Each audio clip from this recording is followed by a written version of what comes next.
अनुदान देते थे? तो इसका जवाब अगर आपने कहा कि हां देते थे तो आपको सही माना जाएगा, और अगर आपने लिख दिया कि नहीं देते थे तो इस किताब के मुताबिक आपका जवाब गलत है। और यह सवाल और जवाब पढ़ते पढ़ते हमारे देश की पीढ़ियां बड़ी हुई और शायद इसी कहानी पर उन्होंने विश्वास करना शुरू कर दिया। इसी विवाद के बीच पश्चिम बंगाल में टीएमसी के विधायक हुमायूं कबीर ने यह ऐलान किया है कि वो पश्चिम बंगाल के 34% मुसलमानों के सम्मान में अब वहां एक नई बाबरी मस्जिद बनवाएंगे, और यह मस्जिद अगले साल 6 दिसंबर 2025 तक बनकर तैयार भी हो जाएगी। 6 दिसंबर वही तारीख है जब वर्ष 1992 में अयोध्या में बाबरी मस्जिद का विध्वंस किया गया था, और अब टीएमसी के एक नेता कह रहे हैं कि अब वो बाबरी मस्जिद का निर्माण पश्चिम बंगाल में करवाएंगे।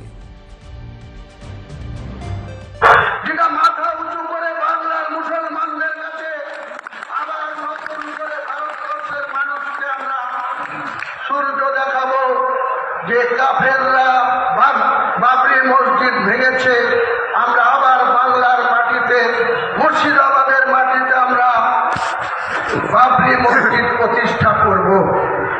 এই কাজটি থেকে আগামী দিনে আমরা 2025 সালের 6 ডিসেম্বর এই বেলডাঙ্গার বুকে 2 একর জায়গার উপরে আমরা একটা বাবরি মসজিদ স্থাপন করব। পশ্চিম বাংলায় প্রায় 34% মুসলমান, তাদের যে আবেগ, তাদের যে মাথা উঁচু করে পশ্চিম বাংলায়। अब जरा सोचिए, पश्चिम बंगाल में तृणमूल कांग्रेस के एक विधायक कहते हैं कि जब पश्चिम बंगाल में बाबरी मस्जिद बनेगी तो इससे राज्य के 34% मुसलमानों को गर्व होगा। हमें मस्जिद बनाने से कोई आपत्ति नहीं है। भारत का संविधान इस देश के मुसलमानों को पूरा अधिकार देता है कि वो जितनी चाहें उतनी मस्जिदें बनवा सकते हैं। ये एक धर्मनिरपेक्ष देश है, किसी भी धर्म का पूजा स्थल यहां बनवाया जा सकता है, और यहां सवाल मस्जिद बनाने का है ही नहीं। मस्जिद बनाइए, लेकिन सवाल है उस मस्जिद का नाम बाबरी मस्जिद रखने पर। अयोध्या में राम मंदिर का विरोध करके पश्चिम बंगाल में बाबरी मस्जिद बनाने का मतलब क्या हो सकता है?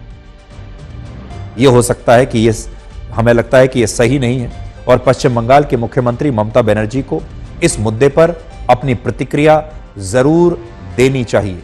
और अगर एक और बाबरी मस्जिद वहां बनती है, आप मस्जिद बनाइए, लेकिन अगर आप उसका नाम बाबरी मस्जिद रखते हैं आज के जमाने में, तो इससे तनाव जरूर पैदा होगा, इससे सांप्रदायिक भावनाएं जरूर भड़केंगी, और इससे लॉ एंड ऑर्डर की जो समस्या है वो भी पैदा हो सकती है। हम बार बार ये बात कहते चले आए हैं कि मुगल बादशाहों ने हमारे देश में क्या किया, 1000 साल पहले मुस्लिम आक्रमणकारियों ने हमारे देश में क्या किया, उसके लिए हम आज की पीढ़ी को जिम्मेदार नहीं मान सकते। हमारी जो आज की पीढ़ी है इस्लाम को मानने वाले लोगों की, हमारे जो आज के बच्चे हैं जो इस्लाम को मानते हैं, जो मुसलमान हैं, क्या आप उन्हें उन गुनाहों की सजा देना चाहते हैं जो गुनाह औरंगजेब ने किए हैं, जो गुनाह मुस्लिम आक्रमणकारियों ने किए हैं? उनकी तो कोई गलती नहीं है।